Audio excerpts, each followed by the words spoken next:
Hi everyone, Evelina from Arcadier here. Today on Inspire, we have Tom Abbott, founder, sales trainer, and motivational speaker at SOCO Sales Training, an award-winning sales optimization company. SOCO helps build high-performance sales teams and provide solutions and products to get sales staff trained quickly and efficiently. Tom is a sales expert and pioneer, bringing the latest techniques and technology to the sales process, and is a contributor to the Singapore Business Review as well as Singapore Marketer. Hi, Tom. Great to have you. Thank you for joining us today. Evelina, it's great to meet you in person, and I'm super pumped to be sharing, some of the lessons that I've learned growing my startup from what it used to be a startup to now an award-winning company. So I'm really excited to be here to share. Amazing. We're super pumped to have you. So maybe you can just tell everyone a little bit about yourself and what you're going to share today. Sure, I'm happy to. So great introduction, by the way, Evelina, so thank you so much. My name is Tom, for any of you who don't know me by now, and I'm the founder and director of SOCO Sales Training. I started this company about 20 years ago in Vancouver, Canada, where I'm from, and then we moved to Singapore about 10 years ago. And in the last 10 years, I've grown this company from just, a teeny tiny one-man show to a regional player. And I typically travel to about 15 countries a year, delivering motivational sales keynotes and customized sales training programs to market-leading companies all around the region. So I've worked with groups as small as, 5 or 10, and spoken to audiences as large as 10,000 people. So I'm just excited to be here today in a virtual setting, reaching small business owners and startups around the world. Wonderful. All right. So I guess let's just get started and jump right in. Awesome. Cool. So what I'm going to share with you guys in the time that we have is I'm going to share with you 15 lessons that I learned in the first 15 years of my business.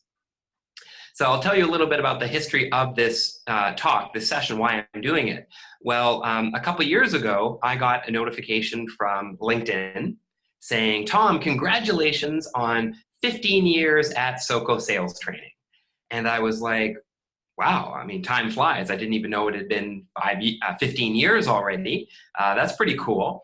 And I thought I should do something to commemorate that 15-year period. So what I did was I put together a list of, the top 15 things that I learned in those past 15 years. So in our little Q&A that we do afterwards, I'm happy to add a few more bonus lessons on there. But for now, I'm going to share with you 15 lessons that I learned in 15 years in business. So does that sound good, Evelina? Sounds perfect. Okay, cool. So what I'm going to do for all you guys right now is I'm going to share my screen. Away we go. Awesome, cool. So I'm just going to share with you 15 lessons from 15 years in business. And for me, these are some really simple tips that I would say for many of you might be common knowledge, but what I've learned over the last 15 years is that sometimes common knowledge isn't common practice among common people. So here we go. All right. So when I first started SOCO Sales Training, at this point now, 20 years ago, to be honest, I really, really struggled. It was a real challenge because I wasn't really clear about, how can I generate leads? How can I get business coming in? How do I stand apart from other sales speakers and trainers? And then how do I close those deals fast and easy? So those were three of the biggest struggles that I face. And I'm sure, a lot of our startups and business owners out there face similar challenges. So how do we get, a lot of prospects coming in? How do we stand apart from the competition, especially lower price competitors? And how do they close deals fast and easy? So I really struggled in the first few years, to be quite honest, and actually had to work part-time.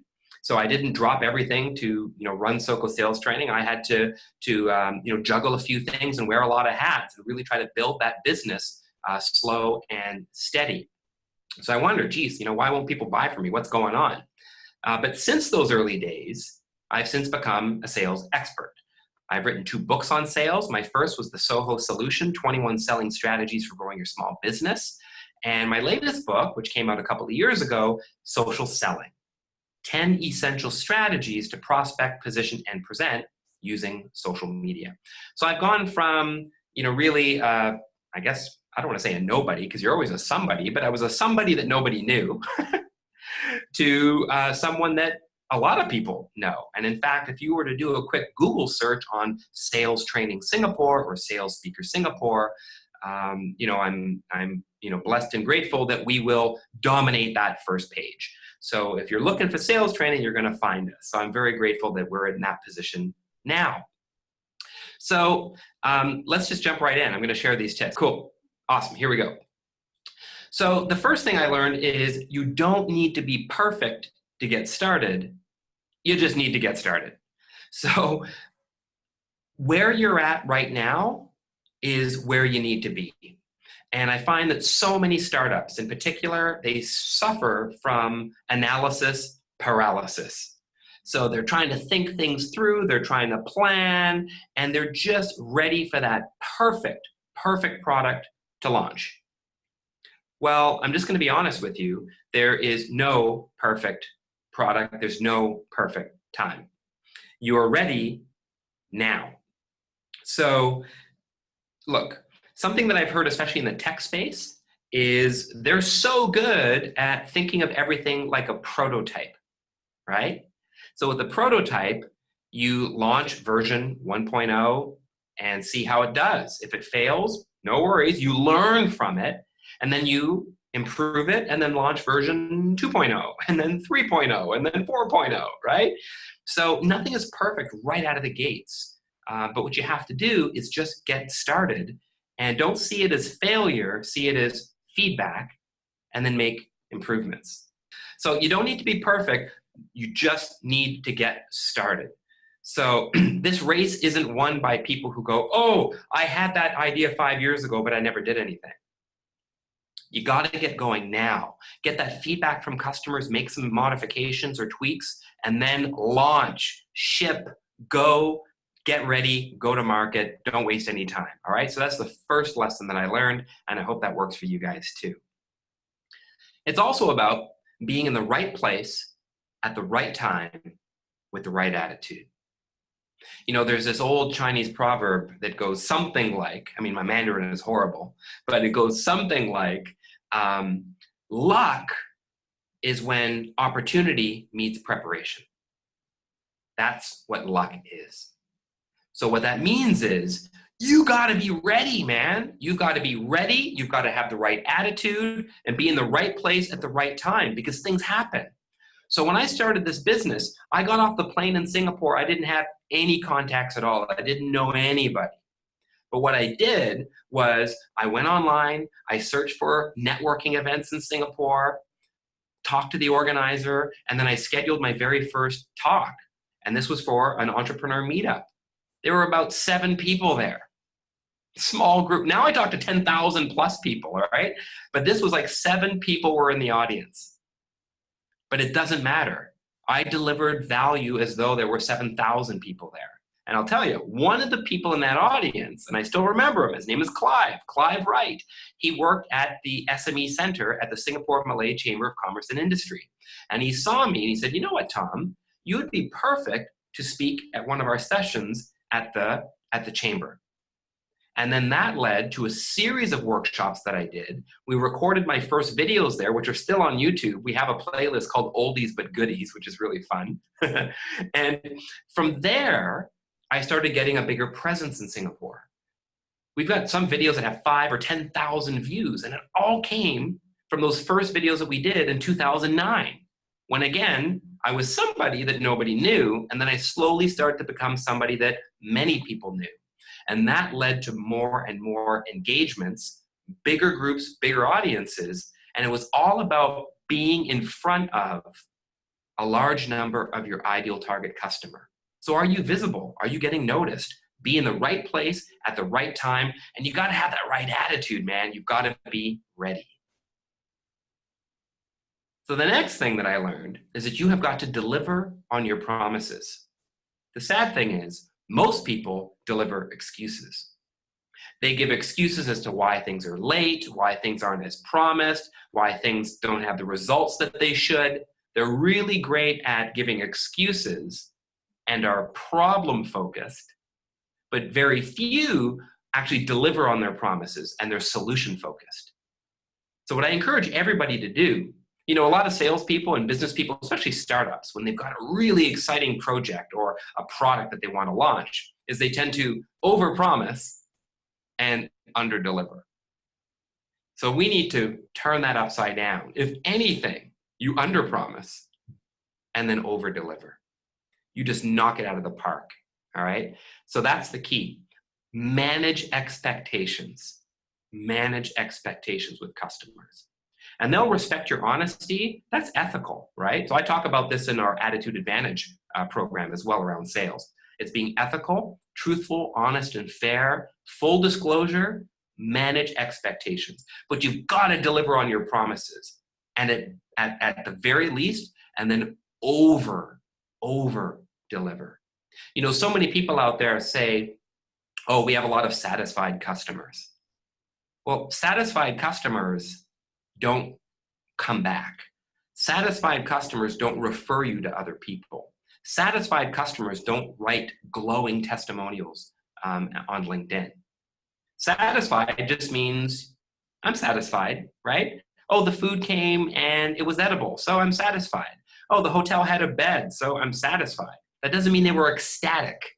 So deliver on your promises at least, at best, over-deliver when other people are delivering excuses. So that's something I thought was super useful in my growth, and I'm sure it's going to work for you guys too.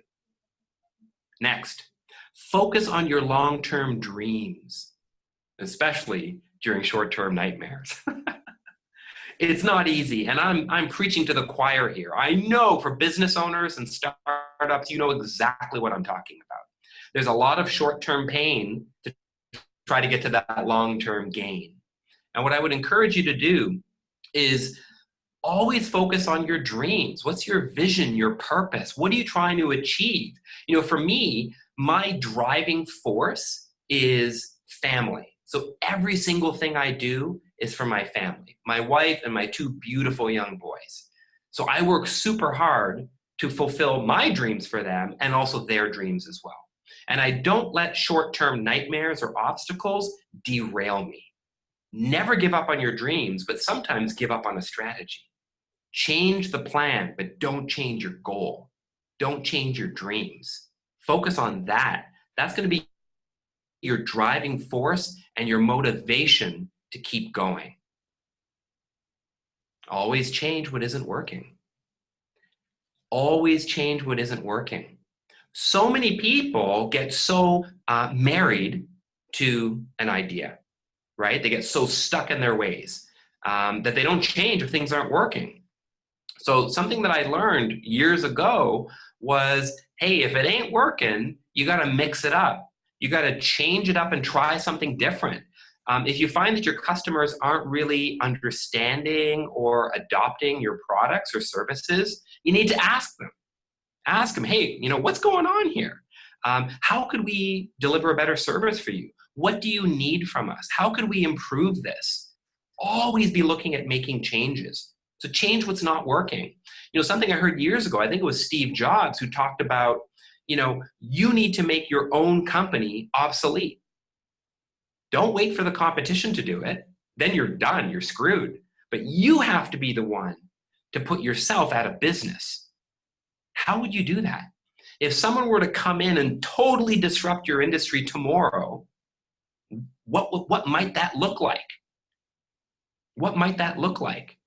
So you definitely don't want to be, the last CD salesperson in the music space. You know what I'm saying? You got to look to what Spotify is doing. So they were a game changer. Uber, game changer. Amazon, game changer. And there's lots of Airbnb, game changers. There's lots of game changers out there. But you can change the game in your space. What might that look like? So you need to find the balance between how do we run that business today and how would we run that business tomorrow? Always change what isn't working. And at the same time, never change what is working, right? So don't get so excited by these shiny new things that you give up on what's already doing well for you. So your biggest challenge as a small business owner and a startup entrepreneur is balancing those two. I remember hearing this saying a few years ago that went something like this: how do we change who we are without changing who we are? I dig that. Just let that sit for a while. How do we change who we are without changing who we are? I dig that. So always change what's not working. Never change what is working. If it ain't broke, don't fix it. Keep going, because people are digging this. They're loving this. This is your bread and butter, your core. So one question that I invite you all to ask yourself, especially if you've been in business for a few years, is to ask yourself, what did we used to do well that for some reason we just stopped doing? I love that, because things happen, you know? What did we used to do that was really effective for us that for some reason we stopped doing? That's a great question to always reflect upon on a regular basis. And if it really worked well for you, get back to basics and do it again. I just love that advice so much. I hope you guys enjoy that as well. Man, I remember this too, especially as a professional speaker. Dude, you're not as great as you think you are. Be humble. I had to learn that too. I'll tell you something. I got to be honest. As an international speaker, I've spoken to over 10,000 people on stage, people going crazy. I've got a big engagement coming up this weekend.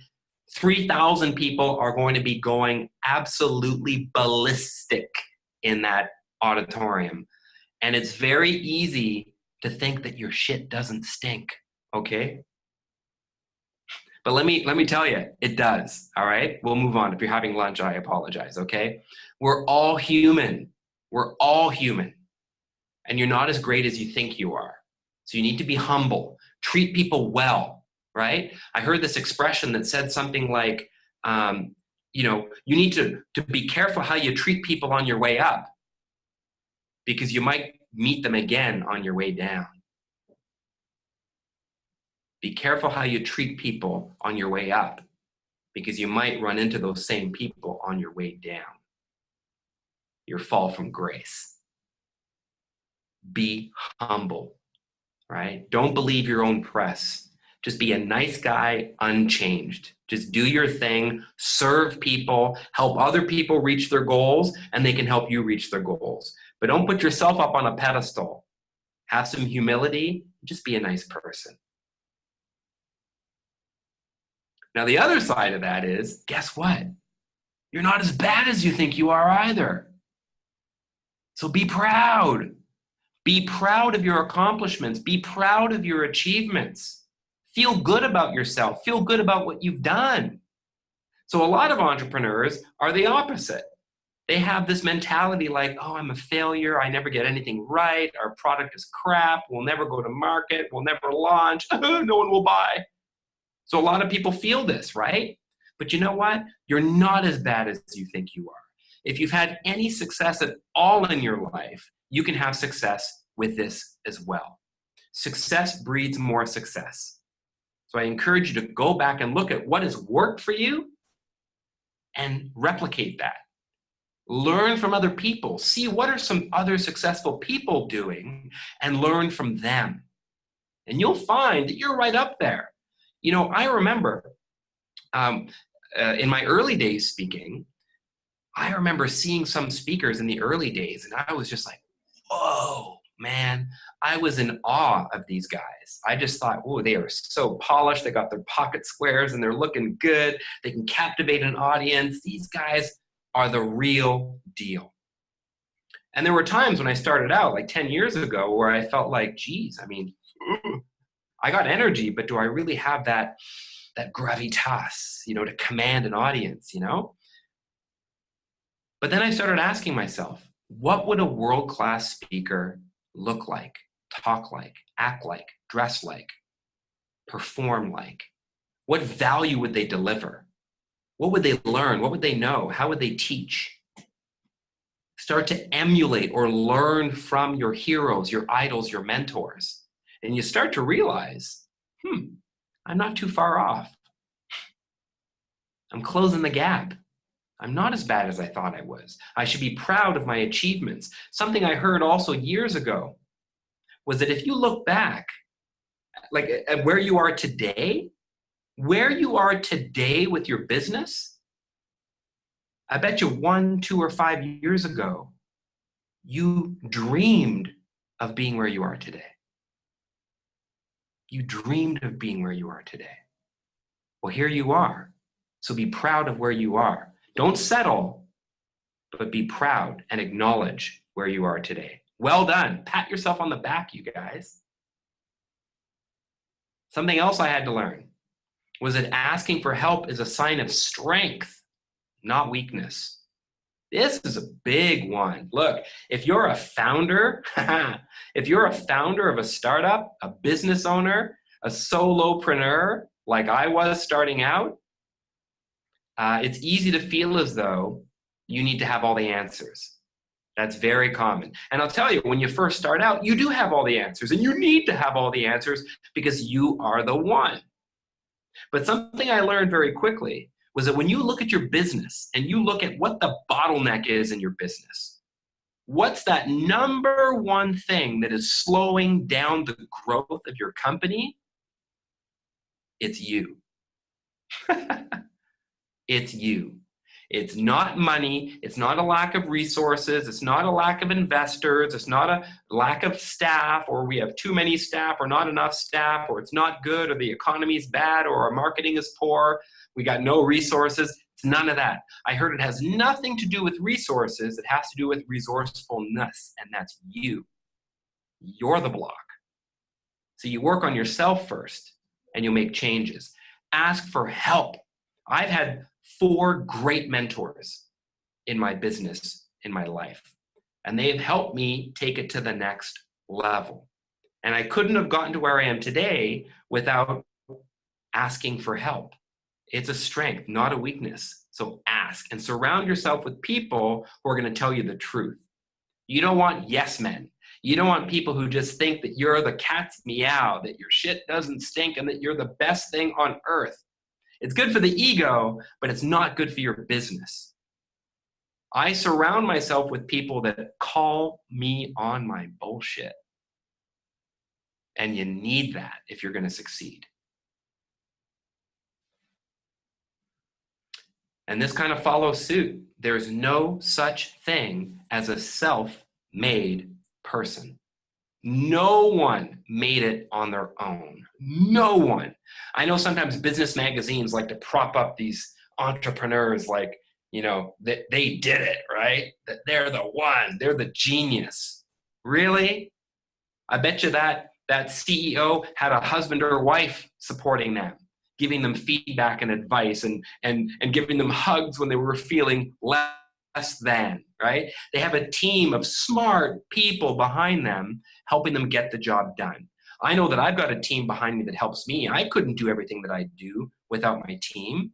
I'm the face of this business, but there's a lot of people on the back end that allow me to be upfront with all of you guys, right? And I couldn't do it without them. So there's no such thing as a self-made person. So be gracious, humble, and appreciative for the team that you have. And always remember, it's your customers who put your food on the table. The reason why I say that, and the lesson that I learned, is that sometimes people find customers annoying. I mean, let's just be honest, right? They call you at crazy hours. They ask for last minute changes to things. Maybe there's some issues around payment terms or lack of clarity around the scope of work. I mean, you name it. Sometimes dealing with customers can be one of those short-term nightmares. But remember, don't let those short-term nightmares derail you from your long-term dream. And remember that it's your customers who put your food on the table. My customers put clothes on my back, food on the table, a roof over my head. They pay for my trips to France that I'm going to next month. They pay for my trips to Australia that I'm going to in January. I'm a huge tennis fan. I love to travel the world to see Grand Slam tournaments. And I couldn't do that without my customers. So we've got to be grateful for them and be appreciative every single day that you're given the opportunity to serve them, because they could easily go somewhere else. So put your customers first, because they put food on your table. And this is one of my favorite things too. You need to do what you do best and delegate the rest. I know that there are some things that I do super well, and there are some things that I don't do very well at all. Okay? I'm really good at presenting, speaking, talking, coaching, training. That's my thing. Sales, I love it. I love talking to customers. I'm a people person, right? But some of the administrative stuff, operational stuff, finance stuff, no thanks. That's not my thing. So instead, I work with people who can do that. I love these great visuals. Do you guys like these slides? I hope you dig them, all right? Put in the comments below when you see this if you dig this whole thing, all right? And share it on social media. I'll put a link to this deck on SlideShare. You guys can share it and do all that stuff, okay? But do what you do best, all right? Elaine in our office, who also happens to be my wife and mother of my 2 kids, she's been working in our company as a director for about 8 years. And she oversees all the marketing, and she does the design for our website, the banners, the slides that you're looking at right now. She's creative. She's a designer. I'm creative in my own ways, but I can't do what she does. So delegate the rest and focus on your strengths. Don't waste time trying to improve your weaknesses, okay? Let me just tell you. Don't waste time trying to improve your weaknesses. Your weaknesses will only go from crappy to so-so at best. Delegate it, outsource it, get someone else to do it who's a rock star in that space, and you focus on what you do best. If it's product development, do it. If it's R&D, do it. If it's sales, do it, and then delegate the rest. All right, guys? And then take big risks if you want big rewards. There's no way that you're going to strike it big if you're taking small steps. Go big or go home.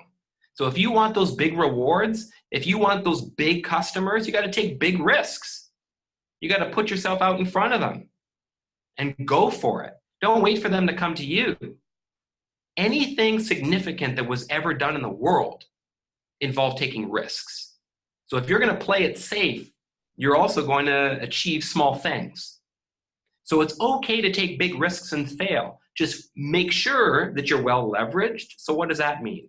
You don't want to lose the farm. When I say big risks, I don't mean you want to put your house on the line, but I mean you need to take a chance. You need to take a risk that people will say no. You need to take a risk that you might get embarrassed. You need to take a risk that you may waste some of your time doing that. You may need to risk that you might lose face, but you got to try it, because that's where the wins are.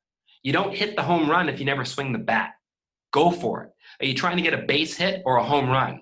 I don't even know why I'm using these metaphors. I don't like baseball, but it doesn't matter, okay? All right? You need to go for it. Take big risks if you want big rewards. It's as simple as that. And part of that is be a big fish in a small pond. So many people out there, they want to be so-called global speakers. They want to take over the world. They want their app, their product in the hands of every single person on the planet. But what they don't realize is how much work it takes to do that, to be relevant to all of those audiences. A lot of them, they try to grow too fast, but they don't have a plan to scale effectively. So I know my startups out there will know what I'm talking about when I talk about scalability. You need to know how to scale a business properly. Slow and steady wins the race. This is not a sprint, it's a marathon. So you need to hang in there, make sure you've got the infrastructure in place, you've got everything you need to then grow and scale this business. I remember I was at a Chinese restaurant in Vancouver over a decade ago. And at the end of my meal, I had this fortune cookie. I cracked it open, pulled out the little fortune, and it said, the key to your success will be becoming a big fish in a small pond. I still have that today. I hold on to it, and I share that advice with everybody. And I'm grateful that we have become a big fish in a small pond. We specialize only in sales training. I'm a good communicator. I could do communication skills. I could do negotiation skills. I don't focus on that kind of stuff. Branding, okay. I focus just on sales. I go deep and wide into a domain and become an expert in that domain. And then we focus on the Singapore market to start. Once we dominate that, now we expand slowly into other countries. We've since become one of the, what was it? We just won at the HR Vendor of the Year Awards in the Best Sales Training Provider category and Best E-Learning and Mobile Learning Provider categories in Singapore, Malaysia, and Hong Kong.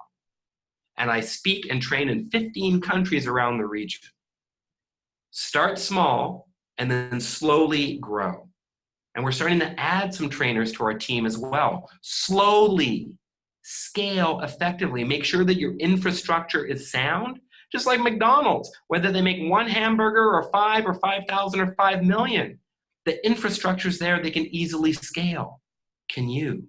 Start by being a big fish in a small pond. And I tell you, by taking all of those lessons, I've realized, and I'm sure you're going to see too, that it can take 15 years to become an overnight success. Some of you maybe never heard of me before. Some of you just heard of me on this summit. Well, here I am. And it took me 15 or 20 years to get here. And maybe you're like, whoa, who's this guy? I love him. I just, I've been around for a long time. You're just discovering me now. It takes time. So hang in there. There's a lot of people out there that try to become a literal overnight success, but they end up becoming a flash in the pan and they're gone. Where will you be in 15 years? Like 96% of all businesses fail in the first 5 to 10 years. In 5 or 10 years, there's only 4 out of those 100 remaining. I want you to be among the 4. Don't go out fast. Take your time. Plan, be steady, and be patient. I hope you guys have found this useful, and I've got a special gift for all of you guys. I want you please to go onto this website. It's a simple bit.ly link. It's bit.ly/ROIW paper. It's a white paper on how to get the best ROI from training. So if you guys are looking to upskill your team, if you need to improve their sales performance, and you're looking at how do we train them and what's the best way to do that, download this free report, this white paper. It's going to tell you all about how to measure the ROI of sales training in particular, and how to make sure that your team is consistently adopting the desired selling behaviors. So that's just my gift to you for being a part of this session today. And I hope you guys found it useful, and I'm super pumped to open it up. I think we got a few minutes. We can open it up to questions. Go for it. Oh, thanks so much, Tom. That was awesome. Definitely lots of insights that can only really come from experience. So I kind of want to touch on 2 different aspects. So first, I want to talk to you about your own personal experiences, and then I also want to talk to you about what you see as a sales expert and kind of picking your brain on that. Sure. But to start with, personally, so obviously you've been doing this for some time and are an entrepreneur yourself. What are some of the 3 biggest obstacles that you've encountered and experienced as an entrepreneur while starting your own business? Okay, so the 3 biggest obstacles that I experienced as a speaker, I think the 3 biggest obstacles, one is how do you generate leads? That's number 1. So everyone's ready to go. They open up shop and they're like, okay, open for business. Well, where do people come from? So I think the first obstacle that I faced, and many people on this session are going to face, is how do they generate leads? The second obstacle that I faced was differentiation. How do I stand apart from other speakers who speak on sales? How do I become known as the guy? And then finally, how do I close these opportunities effectively? So what are some of the processes and procedures and practices that I can put into place to close those deals more effectively, and making sure that I'm taking all these opportunities from the top of my sales funnel to the bottom as quickly and easily as possible. So it just really came down to prospecting. How do you do that well? How do you differentiate well? And then how do you actually close those sales fast? So those were the 3 biggest obstacles that I faced. How did you overcome them? Are you still trying to overcome them? Fortunately, we've overcome those challenges, and then there are some new challenges that come along with being a very well-established business, right?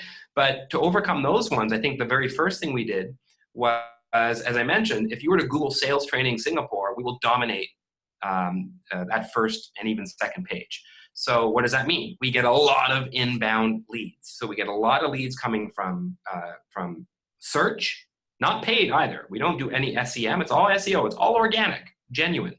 So we get a lot of inbound inquiries. We get a lot of referrals, a lot of LinkedIn inquiries as well. So those are working really well for us, and a lot of repeat business as well. So once you've been around for a long time, you get a lot of repeat business. So the lead generation part, we overcame it in those ways. The differentiation part, it really came down to picking a niche, which for me was sales, and going deep and wide into that space. So if anyone goes online and just types speaker, I mean, my God, you're going to get 1 million people. But I wanted to be a big fish in a small pond. So that's being very focused. So you differentiate by focusing in a certain area and becoming a product expert in that. So I spent a lot of time and effort building our program, our curriculum, the 7 pillars of selling, and then coming up with this wheel, which is integrated selling solutions. That's how we differentiate from any other speaker who just kind of talks on sales. I've also written 2 books on sales. I'm working on my 3rd sales book. So a lot of speakers, a lot of trainers have never even written a book, or they've written a couple of books on different topics and maybe one on sales if they're lucky, but they can't claim that they're a sales specialist because they haven't been specializing in that domain for very long, if at all. And they'll probably talk on different topics as well. If you want help in sales, I'm that guy. So that handles the differentiation. And then the closing part has to do with your presentation skills. How effective are you at objection handling, anticipating objections, practicing those responses, having a system like a CRM for responding to inquiries, templates for email follow-ups and sequences for that. So it's really having a sales process to close effectively. So we've overcome that challenge, of course, and we help our customers do that as well. Nice. And then touching on to one of your points, I think it was point number 5, change what isn't working so you don't, or make yourself obsolete rather than, a competitor making obsolete. Can you give an example of a time that you changed what you were doing, or that you made yourself obsolete? Oh, I love this. And just so everybody knows, we have not rehearsed these questions before. This is awesome, man. This is real time. I'm in the hot seat right now, and she's asking me questions, and I dig this. Okay, so absolutely. I thought to myself, okay, and not just myself and Elaine. We always have a weekly team meeting, and we're always talking about what's now and what's next. And I remember some time ago, we said, okay, if someone were to come into our space tomorrow and just turn our business upside down, what might that look like? And the answer was they would be offering an online program where people could go online, take all of your courses, all this learning and micro learning, where they could get everything they need right here and never have to attend a live program. So what do you think we did? Boom, we designed an online program, sales specific. We're the only online program that we know of in Singapore that focuses exclusively on sales content. We've got over 50 micro lessons, it's micro learning, over 50 video-based lessons with great text, content, meaty tips and videos, and a chat room, a forum. There's certificates when people pass these tests. It's awesome. We've got gamification going. It's a great way to learn. And since launching that, I think it was second half of last year, since then, we've won awards in Best E-Learning and Mobile Learning Provider in Singapore, Malaysia, and Hong Kong. So, I'm not saying we're putting ourselves out of business, because for the time being, there will always be customers that want the live in person, but there's also those that just want the mobile learning or a combination of both. So that's how we were able to basically disrupt ourselves and adapt to this change in how people want to learn. That's amazing. I mean, that's definitely something that everybody should think about and really, not necessarily focus on, but consider what would disrupt my entire business? How can I make it so that I can't just be ousted overnight? Exactly. So that's super awesome. And then you made a point about asking for help, that it's a strength, not a weakness. And I think that a lot of people often forget that because, you're so used to either doing something by yourself or, not being able to have the resources to ask for necessarily a lot of other professional help. What's an example of a time that you asked for help? Okay, there's been a few. I mean, look, as recent as asking Elaine before our call today to help me install the lighting in here so that you guys can see me nice and clearly, right? Rather than feeling like I can figure it all out on my own. So it's small things like that to bigger things, like over 10 years ago in Vancouver, Canada, I enrolled in a coaching program that helped coaches grow their coaching businesses. So as a coach, I was helped by a coach to help me grow my coaching business, right? See what I'm saying? So I asked for help. I had gone as far as I could go on my own and asked for help. And then I was writing a book, fast forward from 2008 to 2010. Wow, it only took 2 years, okay? From 2008 to 2010, I was working on my first book, and I wanted help kind of promoting it, and how do I write this, and what's the best way to do this? So I asked a very well-established author if he would A, help me, and B, write the foreword of my book. And that was Don Hudson, a US speaker. He was a co-author of the 1 Minute Negotiator and the 1 Minute Entrepreneur, and he wrote the foreword of my first book. So I asked for help. Then fast forward to 2013, our business had boom, exploded, and then I felt like we plateaued a little bit. And I wanted to learn, how do we get to that next level? Well, a guy who's already exceeded that at the time, Ron Kaufman, who's the customer service guru. He's all about creating service cultures and organizations. He mentored me for about 6 months in 2013, if I'm not wrong, and gave me some great ideas on how to grow up as a company and get from being a solopreneur, kind of a one-man show lone wolf, to building a sales training organization that you see today. Amazing. That's awesome. All right, so we're gonna switch hats a little bit here, and let's swap those out. Obviously, you have a really crazy deep knowledge on sales.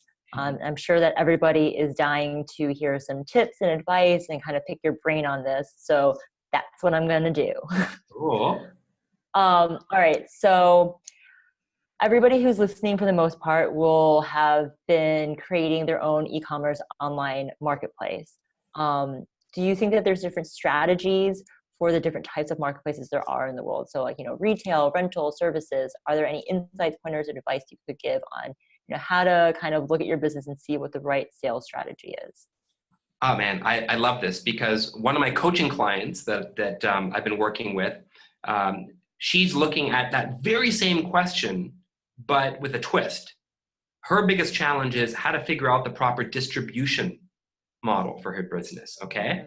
So let's put it this way. Start with creating this buyer persona, this avatar of your ideal target customer, right? So who do you want to buy? Who do you want to buy from you, right? What are their buying habits? Where do they buy now? What do they like about that current way, and what do they wish was better? So I think in chapter 3 of my first book, the title of that chapter is Having Conversations with Customers. So this is where we have to get out of our office, get out of our space, and actually talk to real and potential customers about what they want, what they need, and what they're doing, and what's working and what's not. I don't think there's any right answer, because if you look at who's really succeeding in any space right now, the advice, if they follow the advice that they got from most people at the beginning, they wouldn't have taken the big risks that they took to get the big rewards that they got. You know what I'm saying? Because you got to be careful when you ask mentors for help. Because mentors, I love them. Mentors tell you, here's how I did it. Here's what worked for me. And if you're not careful, you'll end up using the same marketing strategies that some dude used in 1992. And he's like, Insta what? Okay. So you really need to know, what's now and what's next. So there might be some fundamentals that may not change, always challenge assumptions, but the strategies, the tactics may change. They may be new or irrelevant. So you've got to be fresh and open to new ideas, and no one knows how you should sell better than the people that buy. So talk to your customers first. That's really great advice. That's something that keeps on cropping up from all our speakers, is that you really have to talk to your customers to really understand what they want from a product, how to actually sell to them, who they are and how they respond to your product and to sales in general. And here's a bonus tip that I want to add. Never ask your customers what they would do. Ask them what they do. Okay? Let me make a distinction here. Yeah, not do, but okay. Let me make a distinction, okay? Don't ask them, would you spend $500 on such and such? Ask them, have you spent $500 on such and such? You don't want anecdotal, oh, hypothetically, sure, maybe, I guess so. You want to know, have you ever done this? Because you want evidence. You want something real that you can then make a leap towards, okay, well, if they spent X on this, they might also spend X on that. But you don't want to just listen to them go, oh, sure, why not? And then you launch a product and then they don't buy. Right? Saying you'll do something is very different from what you've done. So you want behavioral responses versus, analytical responses, if that makes any sense. Definitely makes sense. I mean, people definitely behave differently than they think they actually behave. Well said. So my next question is, from all your experiences, what are the 3 most common obstacles businesses experience when they try to do sales? What's something that, they tend to overlook or just kind of really struggle with? So I think, the 3 things that I identified before, big challenges. So how do they actually get those leads? They've got to sort that out. How do they stand apart from everyone else in their space, basically saying the same thing? How do they stand apart from the competition? And then how do they actually position themselves? How do they present more effectively? That's their pitching, that's their needs assessment, and that's their objection handling. So they really need to get tight on that. So one tip that I would offer, there's a million, but in the time that we have, let me just share this. Try to think about this customer called Pete. All right? Pete is this customer, P-E-T-E, Pete. And Pete has 4 common objections that he always has. He's always concerned about the price. He's always concerned about the effort that it takes to switch or to try your product. He's always questioning how much time does it take to really get going, and how much time will it take for me to start noticing improvements. And then often questions the effectiveness of your solution. Will it work? Is it the right product for me?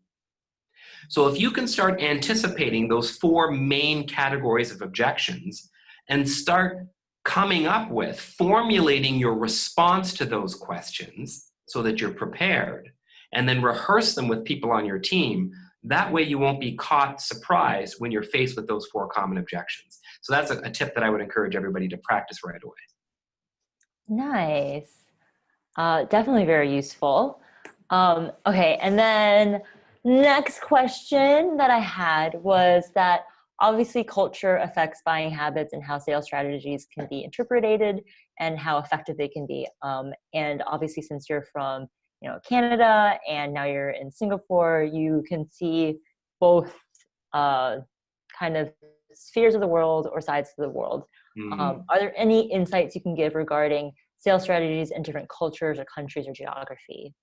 Yeah, definitely. So one of the reasons why companies like to engage us for sales training is because we blend that Western perspective with an Eastern experience, right? So that's really, really helpful. So we try to infuse those things together so that teams around the region can get a taste of different selling styles.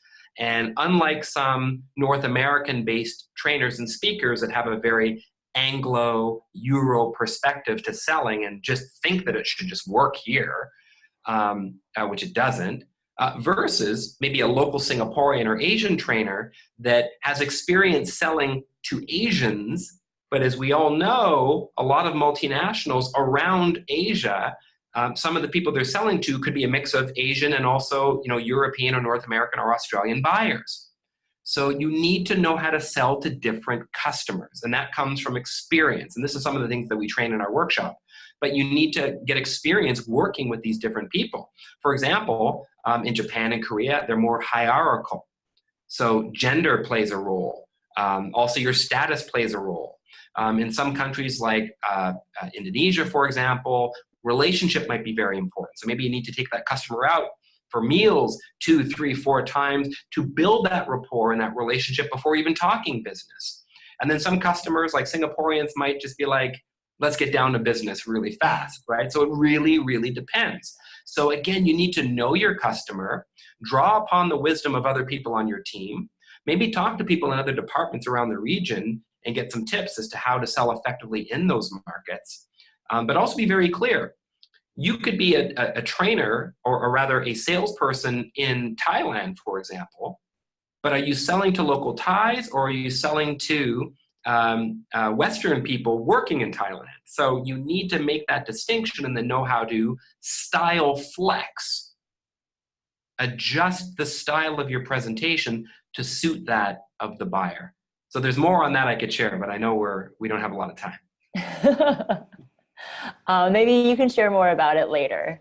Cool, happy to. And in fact, I can also share with you guys a link on the 4 basic communication styles, SOCO, S-O-C-O, whether they're supportive, open, closed, or organized, and to be able to see what's your preferred communication style and that of your customer. Awesome. I was going to ask if that was where your name came from or not. That's part of it. And SOCO also stands for the Sales Optimization Company. Dual meaning. Very nice. So maybe you can also share, are there any good daily practices that everyone can do to optimize or increase their sales?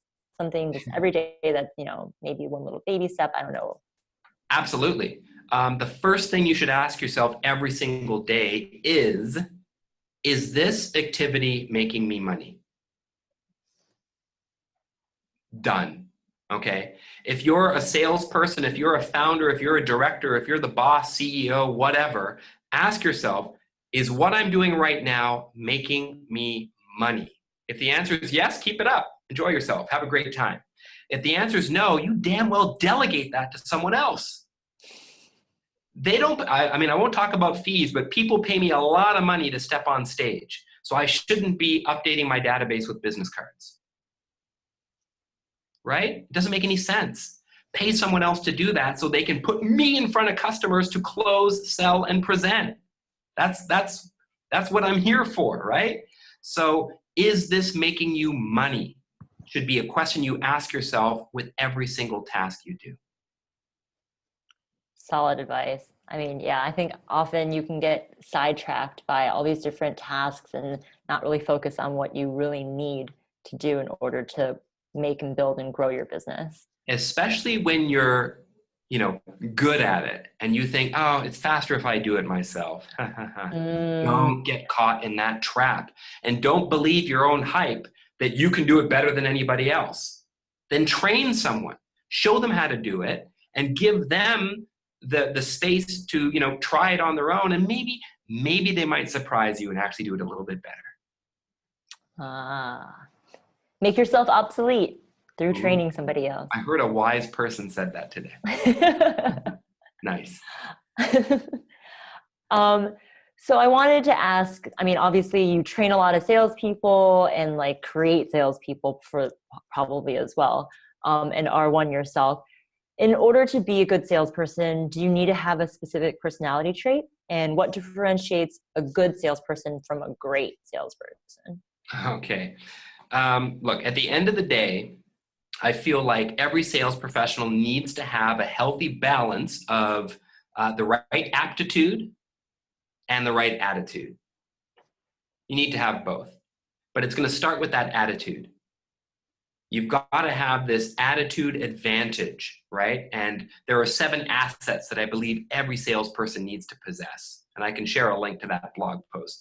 You've got to be solution focused, ethical, a learner, a great listener, industrious, neighborly, and goal-oriented. If you've got those 7 assets, you can succeed in sales. And if you've got this attitude to learn, no one can stop you. But if you don't want to learn, no one can help you. Attitude and aptitude. Very nice. All right. So only a couple more questions to wrap things up. You're a really great motivational speaker, obviously, like you speak to like thousands and thousands of people. How do you motivate a sales team to get out of slumps? Oh, that's a great question. Thanks. No, really, I do. There's a part of Attitude Advantage where I talk about how to get out of slumps. Awesome. Okay. Slumps are very, very, no, this is great. We have not rehearsed this, ladies and gentlemen. This is great. So slumps. The first thing you need to do is identify how did you get into the slump in the first place. Look, slumps happen. They're common, okay? Now, if your slump goes from, a week to a month to a quarter to a year to a decade, okay, you got big problems, right? So you got to stop the bleeding. So the first thing is you have to ask yourself, what is the reason for my sales slump? And it's one of 2 things, maybe both, but it's likely one of 2. It's either external. There's some stuff going on outside, market conditions, the economy's changed, our customers aren't buying anymore, spending freeze, there's new competition in that maybe are undercutting us. I don't know. Could be external, but more than likely, my friends, it's internal. More than likely, the reason is you. Maybe you're not motivated anymore. Maybe you're bored with your product or service. Maybe you're just kind of going through the motions and you've lost your fire, you've lost your mojo, you've lost your motivation. Maybe your product knowledge isn't what it used to be and you're stale. Maybe your sales materials are out of date and they're not current. These are all internal things that you need to look at. So the first thing is you need to identify what got you in the slump in the first place. Then you need to acknowledge that and make changes to improve. So once you're in that slump, acknowledge the reason why, then get back to basics. Get back to basics. So many times when people are in a slump, they feel like, oh, I need to change everything. Really? Maybe change one small thing. Sales is a very simple thing and it's all about process. So ask yourself, am I qualifying effectively? Maybe you're not closing because you've got crappy leads in front of you and you're wasting time with people who are unlikely to buy from you. Cut them loose. So I've got a formula that I call the 3 A's of qualifying. Ask, afford, and authority. What specifically are they asking for? Do they have an urgent, pressing need? What's the ask? Can they afford it? Do they have budget? Are they willing to spend this on this type of solution? And then finally, authority. Are you dealing with a decision maker? Someone who can say yes. Most people sell to lower level people who only have the authority to say no, but if you put a pen and a contract in their hand and ask them to sign the agreement, they go, I don't have the authority, I can't do this. So why sell to people who can only say no? Sell to people who can say yes. So ask, afford, and authority. Qualify, the basics, but most people don't qualify effectively. So you just need to take a look. Do I need to get back to basics in my qualifying? Most people need to. Do I need to get back to basics around my needs assessment, my needs analysis, so I'm super clear about what they need? Most people need to get back to basics with follow-up. Do they send out a proposal and then just wait for the customer to call back, or are they proactive in following up with them, right? Are they handling objections effectively? When they're faced with a price objection, do they just go, I don't know what to tell you, sorry, and then they lose the deal? Or do they run and go, let me see if I can get approval on a discount from my manager? What? So maybe they're not selling effectively. Maybe they don't know how to answer objections confidently. It's usually just the basics. So get back to basics. And then the last tip that I would offer when you're in that slump is start over-delivering to your customers, because that's going to help get more repeat business and have them coming back to you during slow times, and you won't have that air of desperation that most salespeople do. You see, you don't want to ever come across as though you need that sale. You want to come across confident, like they need your support. I hope that helps. Definitely. I mean, I think everyone's been there where, you're in a slump and you don't know what to do. And sometimes it can be really discouraging when you just hear so many no's and you keep on calling or emailing or, even boots on the ground. Like, it can be very hard and it's very easy to get in the slump. So that's some really great advice. It really is. And again, try to see that failure as feedback. Don't worry about it. If I don't get an engagement, when I don't get an engagement, it doesn't happen often, okay? But what I do is I send them an email and I say, oh, thanks for the update. I'm sorry to hear that we're not going to be working together on this project. I'm curious though, who did you choose? Most people don't ask. I ask. The worst thing they can say is, oh, I'm not comfortable telling you. Fine, but at least I asked, right? Mm. But most of the time they tell me. That is very valuable feedback. And I tell them, your feedback would be really useful. It can show us what areas we need to improve. I also ask them if they had an existing relationship with that person. Right? Very valuable information to know. It's always great to get feedback so you know like what your weaknesses are that maybe you can't see yourself. Absolutely. Awesome. So I guess a follow-up on this is, when have you been in a slump and how do you motivate yourself? How do you stay so chipper? For me, motivation, and actually this is a bit of what I'm going to share with this group on the weekend, motivation really is internal. So you can't look outside for motivation. Like, no one can motivate me because no one knows who I am. I have to look at what's most important to me. And for me, I love three things. I love tennis, training, and travel. 3 T's. So I build my life around those 3 things. So fortunately, training allows me to travel. And when I'm traveling, I love to go to tennis tournaments, right? So I try to build my life that way, right? So that motivates me to keep going. And probably more importantly is my family. So we were already planning on going to Australia at the end of this year. That's one of my sales incentive trips. If I can, hit my targets this year, and it's looking very good. All expenses paid trip for the family. We're all going down to Australia, tour around the vineyards, see some family, but then also, of course, go to the Australian Open. But then an opportunity came where I was invited to speak in Paris at a conference. So that means I get to go, which is great, business expense, but I don't want to be away from my family for so long. It would probably be about a 10-day trip. I miss my family so much. Even one night, I'm just like a big baby. I miss them. So we talked about how can we get the whole family to come with me to France. That obviously costs money. So that motivates me to work even harder and sell more and close faster. You need a reason to do what you do. Something bigger than you, something beyond, oh, I just want to buy a new bag or a pair of shoes or a suit. What are you doing this for? I worked so hard. My father lived with Parkinson's disease for 10 years, and he passed away 2 years ago. It was 2 years ago last month. And his last year or so was very difficult, especially his last 6 months. And fortunately, we have the financial resources that allowed me to fly back to Canada, where we're from. I visited my dad about 4 times within 6 months to see how he was doing, and I spent his last 2 days by his side. If I didn't work hard and close deals and make money, I could never afford to do that. I'd be heavily in debt, and that would be a burden on me and my family. But I've never wanted money to be a reason why I can't live the life that I want. That's a driving force for me, is family, financial independence, and everybody I love getting everything that they want and need. That's amazing. That is indeed very motivational. So to wrap up, I just have one more question for you, which is, if you could only give one piece of advice to everybody who's listening, what would it be? Get going. Turn off this webinar and get cracking and make some money. So you're learning some things that will help you make money. Now stop, hit pause, maybe come back to it later, but get off your butt, get out there, call some customers, email some customers, WhatsApp some customers, get going. You're ready. You have everything you need to get started.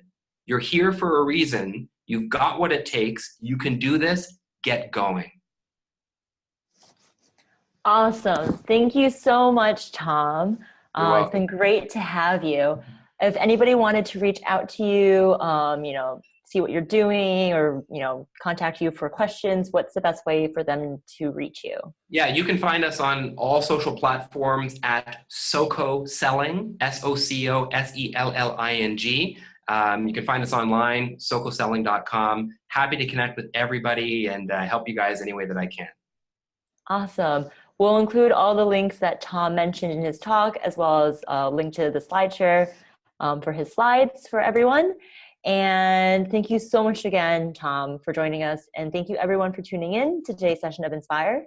Until next time, get going and be inspired.